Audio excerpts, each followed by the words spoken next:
Hello, my name is Dr. Scott Young, and today we're going to talk about the UBI and NESARA. Now, this comes from Silas Dogood, or you can find him Family Man, Silas Dogood, either way that you want to look at, and you'll find him on Telegram. And he's got about 27,000, and this is late September. And he actually helps me quite a bit. So he and I communicate quite a bit on different areas. And so he actually put these questions out there. I was asking about questions you might have with NESARA issues. So I get these questions, and you have to kind of think about this for a second. So one other question that's related in here is, have you guys heard about the NESARA for the black hats versus the white hats? And that's just silliness, okay? There is no black hat NESARA. Here's what we have. We knew for a long time that the world was going to show up around 2020, and they were hoping it might be 16, but 2020 was the real date when the debt was going to be too high and would be a problem. So it had to be dealt with in this way. The elites had the idea, the part of the government, the Hollywood, the media, all these really gross people had the idea of the Great Reset.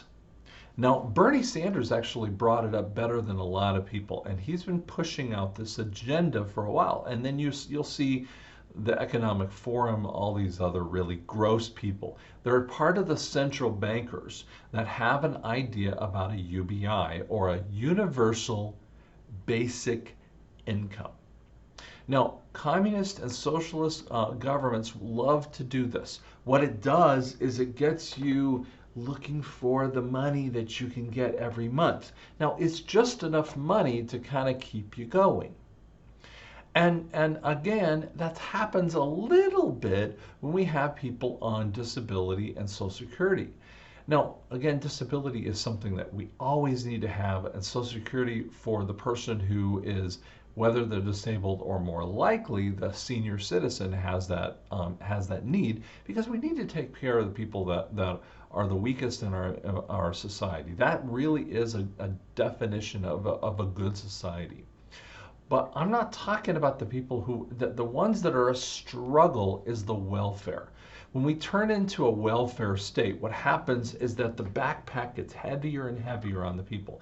Again, I'm not talking about someone who's disabled, who cannot possibly work. But when we have a pure welfare state where that is just on the backs of all the workers, it gets bigger and bigger. And that's where we get the idea of the UBI. And so they say, well, why can't everyone have a universal basic income? What if it's $2,000 a month, or whatever? Pick your number. It doesn't really matter what number you come up with. And you get into it. So you think, well, I could have a UBI and do this job. And so I could make enough money in both of those things to be able to make it.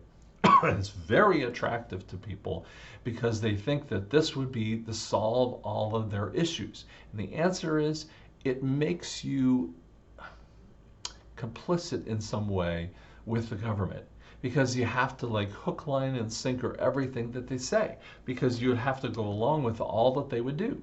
And that's exactly what they want. They want you to buy everything that they say. So you have to do what they do and say what they say. And it's where we get the idea of the social credit. If I'm not good on social media, maybe I'll lose my credit score for getting a better UBI. So if I'm really good and I support the thing, well, guess what that sounds like? Communism. Do you catch it?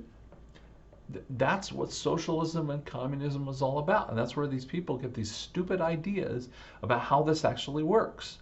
But what it does is it gets you into a place where you're not going to be able to do what you want to do. Because after the government gets enough people onto this, and a huge portion of the people, what they would do is then they would say, you know what, I don't want you doing that job. I want you doing this job. He's like, I don't want to do that job. Well, if you want to have your money, you're going to do that job. And they'll have full control. That's what people are all scared about. But you have to understand, a UBI is not a good thing for the people.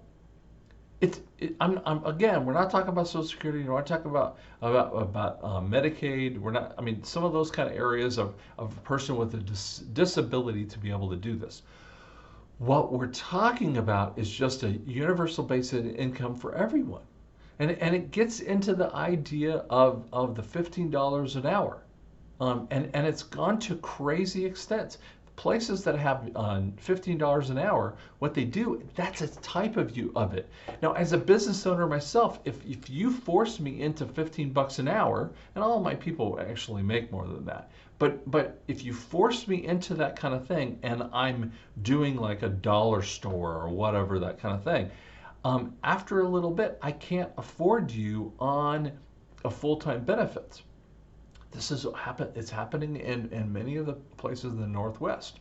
Go up in Seattle and you'll see the $15 an hour. And guess what they do? They drop you back to a lower point. So you're having to work 2 or 3 different jobs, but you never get the full-time benefits. So you're actually farther behind than farther ahead. It's because the employer can't afford it. If you will let the market pay what they need to pay, and again, you have to take care of them and do the right kind of things, you'll find that they'll want to pay more, and the bad companies, no one wants to work for them anymore.